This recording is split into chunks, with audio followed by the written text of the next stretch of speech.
भाइयों बहनों प्यारे बच्चों, जैसा कि आप हम सब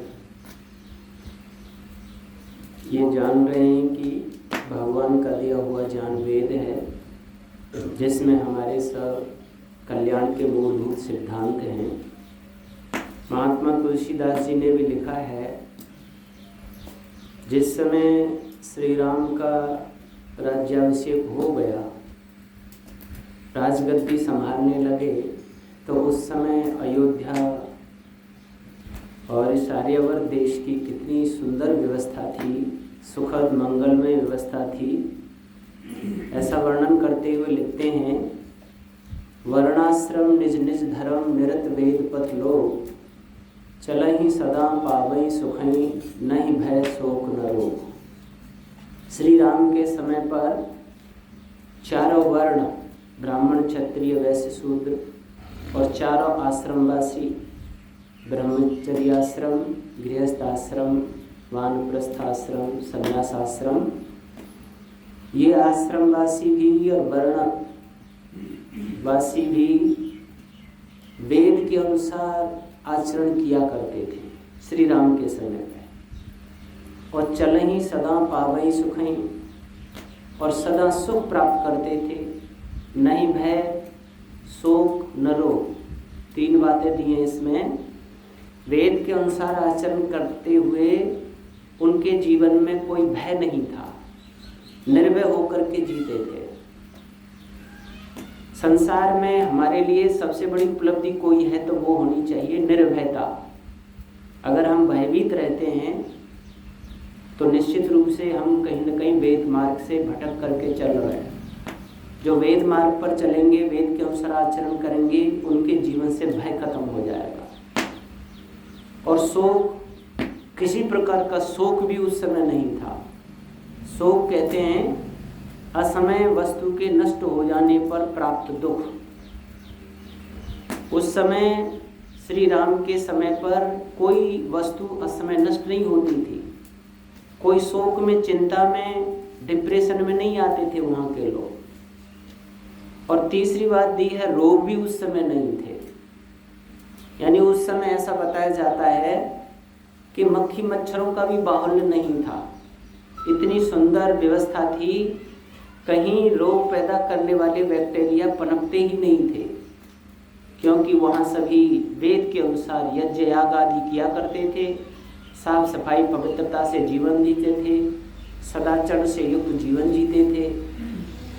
आज वेद के विपरीत लोग आचरण करते हैं, इन तीन चीज़ों की भरमार हुए हुए है। आज मनुष्य से भयभीत बहुत है, शोक में डूबा हुआ है। जिसको भी देखो वही डिप्रेशन में, वही चिंता में, वही टेंशन में। और रोगों की तो ठिकाना ही नहीं रहा है। प्रतिवर्ष कोई नया रोग, कोई भयानक ऐसा रोग आता है कि जिसकी औषधि खोजने में ही बरसों लग जाते हैं।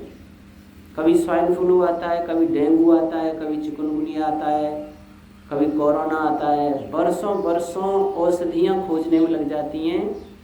एक रोग का समाधान देखते हैं, फिर दूसरा पैदा हो जाता है। जो वेद के अनुसार आचरण करते हैं, भय शोक और रोग से मुक्त हो जाते हैं।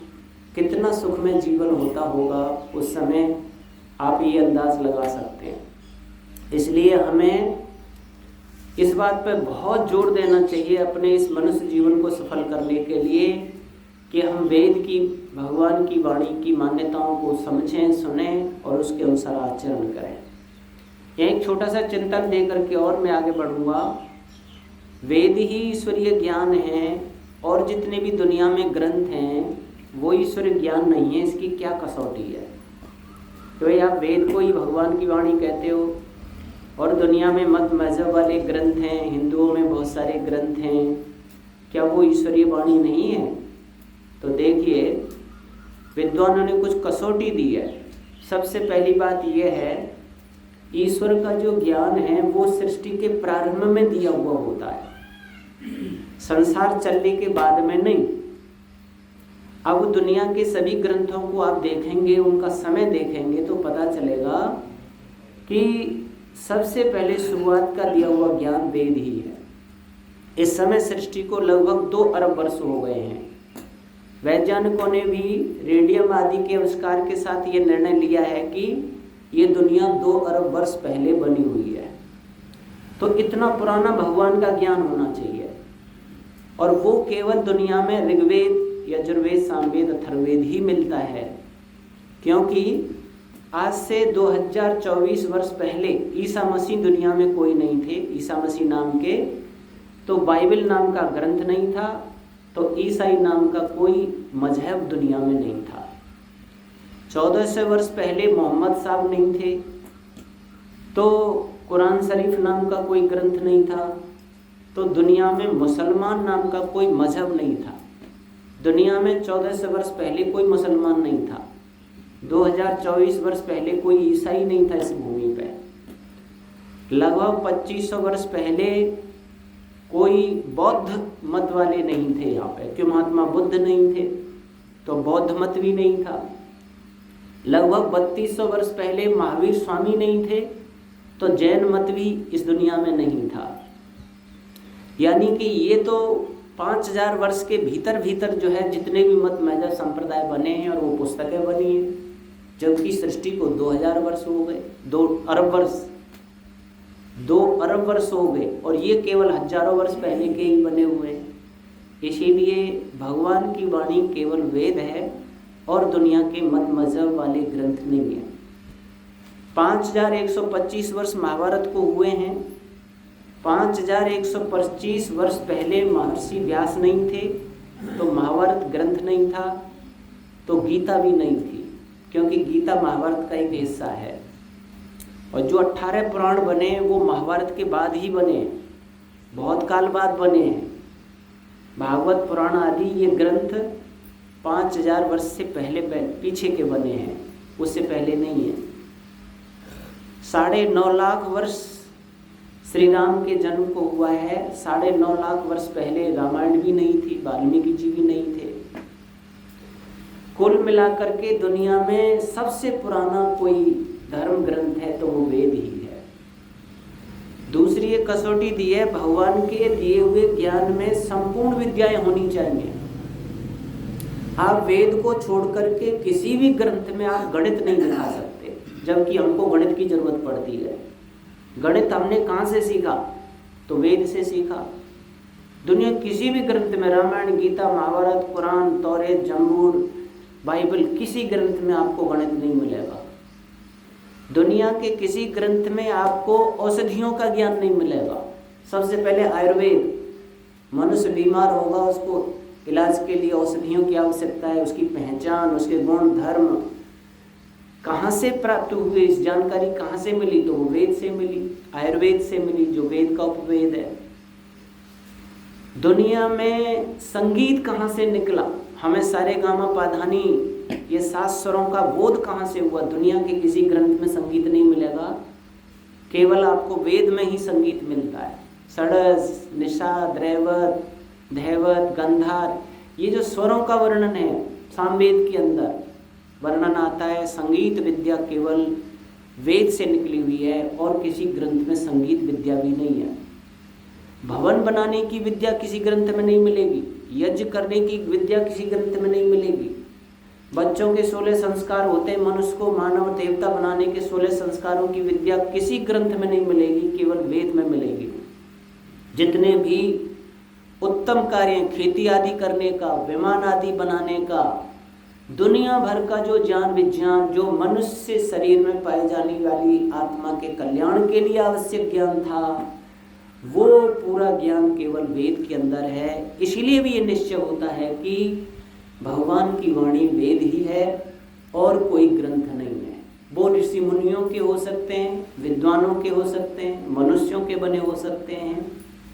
महर्षि ने कहा है जो वेद से मेल खाता है ग्रंथ, उसको सत्य मानकर स्वीकार कर लेना चाहिए, और जो वेद से विपरीत मान्यताएं किसी ग्रंथ में लिखी हुई हैं तो उसे हमें नहीं स्वीकार करना चाहिए।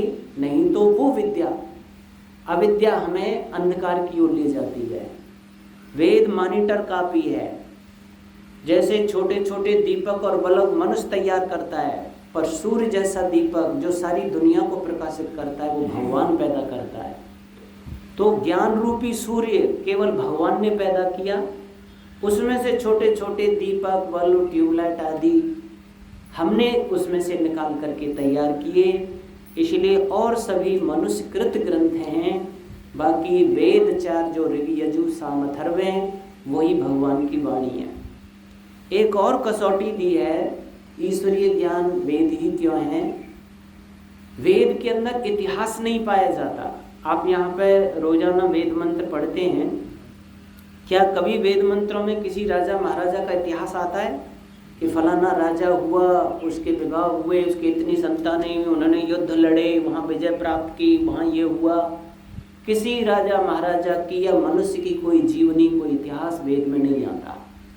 बाकी और जितने भी ग्रंथ हैं उन सब में इतिहास आता है।